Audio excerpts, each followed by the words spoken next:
Friends, मैं जानता हूं कि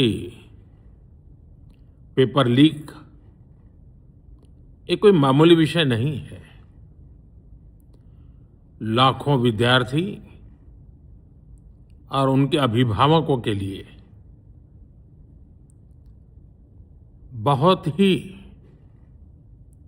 पीड़ादायक है और इसलिए पेपर लीक घटना से अब तक पिछले 2.5 महीनों में अनेक विध कदम उठाए गए, गुनहगारों को पकड़ा गया है, वे जेल में पड़े हैं। हमारा सबसे महत्वपूर्ण जिम्मा था कि विद्यार्थियों का 1 वर्ष बर्बाद न हो। तत्काल परीक्षाएं लेना बहुत जरूरी था। सरकार ने अभी पूरी शक्ति का उपयोग करके कम से कम समय में 22 लाख जितने विद्यार्थियों के एग्जाम हो जाएं, इसका प्रबंध किया। और अभी 5-6 दिन पहले 19 तारीख को रिजल्ट भी आ गया और देश भर में उत्तीर्ण हो गए विद्यार्थियों की खुशियों की खबरें भी आ रही हैं। लेकिन हम वहां पर संतोष मानने वाले लोगों में से नहीं है और इसलिए मैंने आज फास्ट ट्रैक कोर्ट के लिए विभागों को निर्देश दिए थे। आज विभागों ने लगातार मेहनत करके देर रात मुझे मुसद्दा भी दे दिया। फास्ट ट्रैक कोर्ट और कठोर सजा के प्रावधान के साथ का ये मुसद्दा कल कैबिनेट में चर्चा होगी। कैबिनेट के साथियों के सुझाव के बाद उसका अंतिम रूप दिया जाएगा और सोमवार से संसद का दूसरा सप्ताह शुरू हो रहा है। तब जल्द से जल्द उस बिल को सदन में पारित कराने का प्रयास किया जाएगा। দিল্লিতে এত বড় একটা ছাত্র বিক্ষোভ সংগঠিত হলো আর ভারতের গোয়েন্দা দপ্তর কিছুই আঁচ করতে পারল না। এটাকে কি বলবো? গোয়েন্দা ব্যর্থতা না বিজেপি কর্মীদের অতিরিক্ত আত্মবিশ্বাস? শেষ পর্যন্ত মধ্যরাতে এসে প্রধানমন্ত্রী মাননীয় মোদিজিকে তার বক্তব্য রাখতে হলো। বড় বক্তব্য রাখেননি, মাত্র 3 মিনিটের বক্তব্য। ভিউ দেখেই বিদেশি ষড়যন্ত্রকারীরা বুঝে গেছে ভারতে মোদির জনপ্রিয়তা। মোদিজিকে হেলানো সম্ভব নয়। মাননীয় মোদিজির এক বক্তব্যেই আন্দোলনের দফা রফা হয়ে গেছে। এই আন্দোলনের প্রাণ পুলিশ বলে ধরা হয় সেই সোনম ওয়াংচুক। মোদির বক্তব্যের পরেই তার অনশন আন্দোলন প্রত্যাহার করে নিয়েছেন। ভারত বিরোধী প্রায় 500 জন দেশি বিদেশি এজেন্ট এই আন্দোলনে যুক্ত হয়ে গিয়েছিলেন। সারা আন্দোলন চত্বরে গোপন ক্যামেরা দিয়ে ভর্তি করে দিয়েছিলেন। ছাত্রদের আন্দোলন হাইজ্যাক হয়ে গুন্ডা, সমাজবিরোধী ও বিদেশি এজেন্টদের হাতে চলে গিয়েছিল। তাদের উদ্দেশ্য ছিল দিল্লির পার্লামেন্ট হাউস দখল করে নেওয়া এবং ভারতকে টুকরো টুকরো করে দেওয়া। মোদি হয়তো পার্লামেন্ট ভেঙে দিয়ে নতুন করে নির্বাচন ঘোষণা করে দিতেন। এই আশ পেয়েই আন্দোলনকারীরা হতভম্ব হয়ে পড়ে, কারণ এই মুহূর্তে কেউ নির্বাচনে যেতে রাজি নয়। ভোটে বিজেপিকে হারানো কল্পনাতীত ব্যাপার। যারা আন্দোলনে নামে বেশি লাফালাফি করেছেন তারাও সংগঠিত নয়, বিজেপির সঙ্গে প্রতিদ্বন্দ্বিতায় যেতে পারবে না। জামানত বাজেয়াপ্ত হবে, ঠিক যেমন বাংলাদেশের নবগঠিত এনসিপি দলের মতো। কেন এমন হলো? তার চুলচেরা বিশ্লেষণ প্রয়োজন আছে। কাকরোচ জনতা পার্টি এলো কোথা থেকে? গত 15ই মে 2026 ভারতের সুপ্রিম কোর্টের প্রধান বিচারপতি মিস্টার সূর্যকান্ত ভারতের কিছু অলস আনএমপ্লয়েডদের লক্ষ্য করে একটি মন্তব্য ছুড়ে দিয়েছিলেন। ভারতের অলস বেকারেরা শুধু মোবাইলের সমালোচনা করে, কাজের কাজ কিছু করে না। বর্তমানে ভারতের বেকাররা একটা বিশাল সংখ্যায় বিরাজ করছে। এরা ককরোচ বা প্যারাসাইটের মতো সমাজে অবস্থান করছে। এটাকেই এনকাশ করে আমেরিকার বোস্টন ইউনিভার্সিটির ছাত্র শ্রী অভিষেক দীপকে গত 16ই মে একটি ইনস্টাগ্রাম অ্যাকাউন্ট খোলেন, যার সদস্য সংখ্যা 20 মিলিয়ন অতিক্রম করে গেছে। আমাদের এমপি শ্রীমতী মহুয়া মৈত্র এর সদস্য হয়েছে। শ্রীমতী মহুয়া মৈত্র বেকার কিনা জানি না। ভারতীয় রাজনীতিতে বেকাররা একটা ফ্যাক্টর হয়ে দাঁড়িয়েছে। বেকাররাও যে একটা পলিটিক্যাল প্রোডাক্ট হতে পারে, তাদের নিয়ে রাজনীতি করা যেতে পারে, সেটা শ্রী অভিষেক দীপকে হাতে কলমে কাজ করে দেখিয়েছেন। আসলে শ্রী অভিষেক দীপকে একজন আম আদমি পার্টির পলিটিক্যাল স্ট্র্যাটেজিস্ট।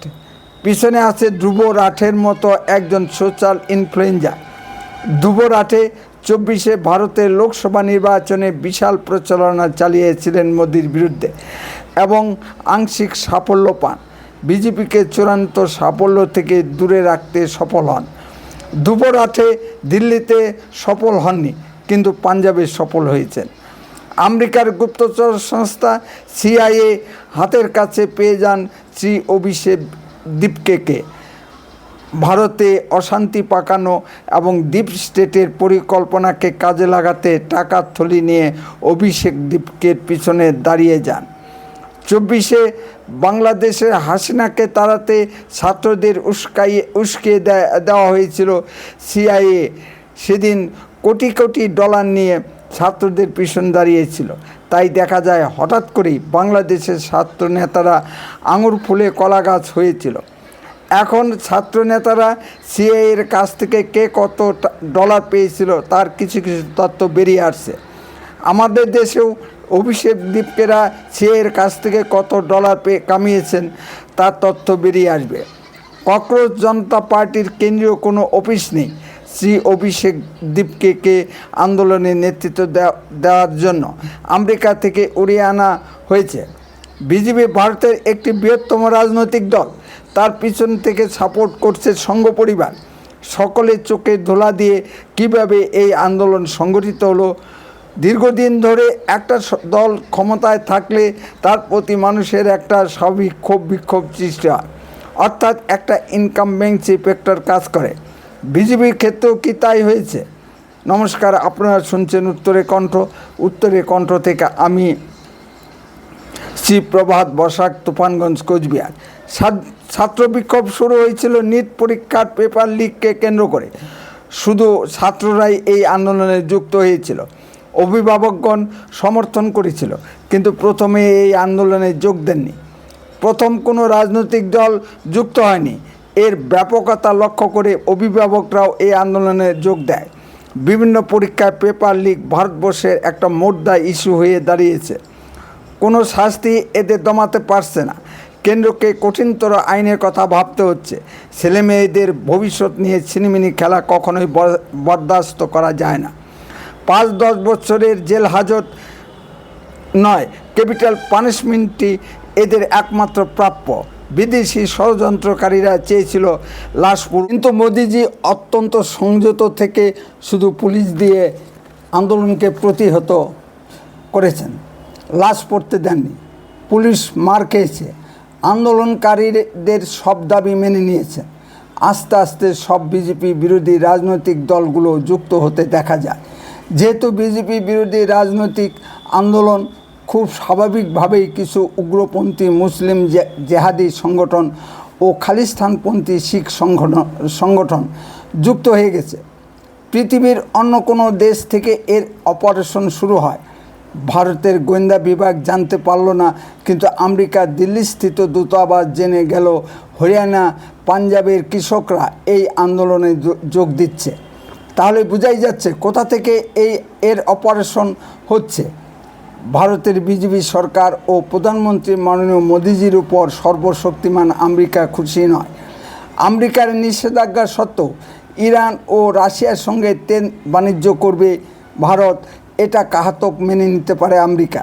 তাই ডিপ স্টেটের মাধ্যমে মাননীয় মোদিজির বিরুদ্ধে ষড়যন্ত্র রচিত হতে থাকে। এর সঙ্গে যুক্ত হয় ভারতের কিছু জিহাদি জঙ্গি মুসলিম সংগঠন ও জাস্টিস ফর শিখ নামে জঙ্গি খালিস্তানপন্থী সংগঠন। এর নেতৃত্বে আসে কনিষ্ক বিমান ধ্বংসের নায়ক শিখ উগ্রপন্থী পান্নুর। পাকিস্তান ও বাংলাদেশ থেকে সোশ্যাল মিডিয়ায় অবিরাম প্রোপাগান্ডা ছড়ানো হতে থাকে। 103 জন বাংলাদেশি সন্ত্রাসবাদীকে গ্রেপ্তার করা হয়েছে। কাতার থেকে আন্দোলনকারীদের জন্য খাবারের বিল মেটানো হয়েছে। বিজেপি মন্ত্রী সভা থেকে আন্দোলনকারীদের দাবি মতো শিক্ষামন্ত্রী শ্রী ধর্মেন্দ্র প্রধানকে সরিয়ে শ্রী প্রহ্লাদ যোশীকে সেই দায়িত্ব দিয়েছে। হাজারিগো সত্ত্বেও কেন্দ্র আন্দোলনকারীদের সঙ্গে সমস্যা সমাধানের জন্য বৈঠকে বসেছে। সিস্টেমেই গলত, শুধু মন্ত্রী সরিয়ে দিলেই লাভ হবে না, সংসদেও বিষয়টি বিতর্কের জন্য উঠবে। বিতর্ক শুধু পার্লামেন্টে করলে হবে না, বিতর্ক মাঠে ময়দানে বুথে বুথে নামিয়ে আনতে হবে। সরকার পাল্টানোর ডিপ স্টেটের হাজার হাজার কোটি ডলারের খেলা মাননীয় মোদিজি ও ভারতের জনগণ বাতিল করে দিয়েছে। মাননীয় মোদিজি ও অমিত শাহজি নাকি ভারতের পাহারাদার থাকতেও কেন এমন আন্দোলন সংগঠিত হলো, সেটা একটা প্রশ্ন। এই প্রশ্নের কোনো দিন উত্তর পাওয়া যাবে না। আন্দোলন আস্তে আস্তে স্তিমিত হয়ে আসছে। মাননীয় মোদিজির কৌশলী চালে ডিপ স্টেট ও আন্দোলনকারীরা পিছু হটছে। পেপার লিকের আন্দোলন শেষ পর্যন্ত মোদি বিরোধী আন্দোলন ও ভারত ভাঙার চক্রান্তে পরিণত হয়। মিছিল থেকে আজাদির স্লোগান উঠতে দেখা যায়। ভারত ভাঙার চক্রান্তে মানুষ আন্দোলন থেকে সরে আছে। আমরা কখনোই ভারত ভাঙার চক্রান্তে সামিল হতে পারি না। মোদি সরকার নিয়ে কারো মনে কিছু প্রশ্ন থাকতেই পারে, তাই